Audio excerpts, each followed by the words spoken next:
u vra një gjyqtar. Dhe natyrisht që një dorë ishte edhe që e vrau gjyqtari. Por për mua nuk është ai vrasës i vërtet i gjyqtarit. Vrasës i vërtet i gjyqtarit është Edi Rama me bandën e tij që bëri të ashtu quajturën reformë drejtësi, zbatojnë ka ta ndisur drejtësi në mënyrën në ditën më të zezës të mundshme që mund të jetë drejtësia shqiptare.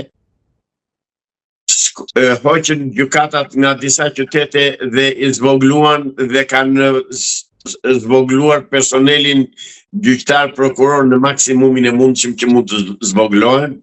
Gjyqtarin nuk gjen drejtësi, gjyqtarin zotëri ta marrë në vesh qytetarin shqiptar e vrau Katovica. Gjyqtarin e vrau reforma dhe reformat që bën ditë për ditë kjo bandë komuniste në pushtet që quhet Rilindje, kjo bandë komuniste në pushtet që nuk ka opozit të mirëfillt në Shqipëri, e vrau kjo bandë që mbështet me heshtjen, me veprim ose me mos veprim ndaj krimeve që i bën qytetarit shqiptar, ndaj vjedhjes, ndaj grabitjes, ndaj padrejtësive. Zotëri, po ju jap vetëm një rast, se çfarë është drejtësia në Shqipëri.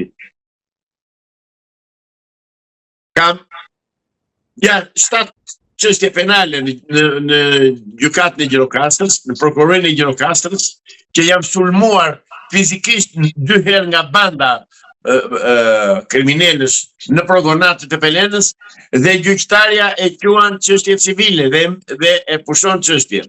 Ajo, mirë them, gjyqtarja, saktësisht. Kjo është drejtësia në Shqipëri. Pra, është çorënditur, është shkatëruar sistemi i drejtësisë në Shqipëri. Është vrarë sensi dhe nocioni i fjalës drejtësi. S'ka më drejtësi. Natyrisht nuk janë për vrasje të kësaj natyre, nuk janë për këto krime që bëjnë këta që vrasin, janë vetë një i dhunuar nga banditët.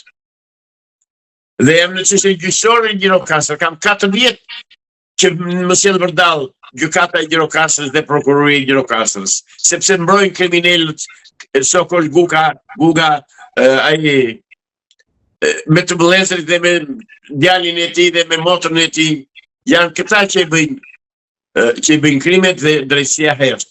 Tani kuptohet që do vihet shtetin në lëvizje, do t'i bëjnë një ceremoni atij zotërisë të ndjerit, që për mua ishte një burr zotëni, unë kam punuar me të, por nuk kanë faj ata. Kam 7-8 vjet, kam 8 vjet në gjykatën e apelit me çështjen e fëmijëve të mi. Kam 8 vjet me pronën që më ka gravitur Bashkia e Tiranës.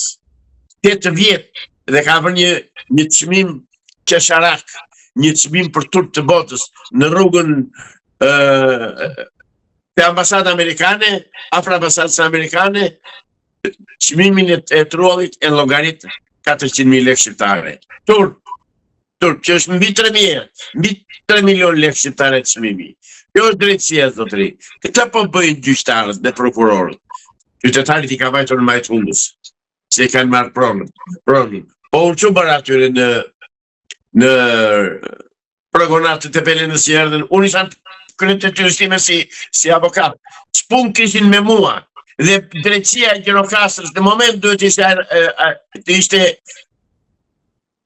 ngritur në këmbë dhe të merrej mas e menjëhershme që ata të arrestoshin. Jo, për kundër, dhe tani bëhet të lirë. Dhe tani ai Lulzim Guga me të birin bredhin të lirë që më sulmuan atje. Avokat, por pse ka një mbledh? E shikoj nga një pjesë e opinionit dhe komenteve ndaj gjyqtarëve, prokurorëve. Dëgjoj, mbledhi i gjyqtarëve flet shumë, lexojnë mirë zotëri, ta lexojnë mirë amerikanë, ambasada amerikane ta lexojnë mirë. Ka ti u të them. Mbledhin e qytetarëve ta lexojnë mirë, se nuk po e lexojnë. Qytetarët shkonin për gjykata, hajdeni me mua në gjykata me kamerën e të shikosh se çfarë bëhet në gjykata dhe se si veprojnë. Pra thash që ai ky është një shembull që tregon më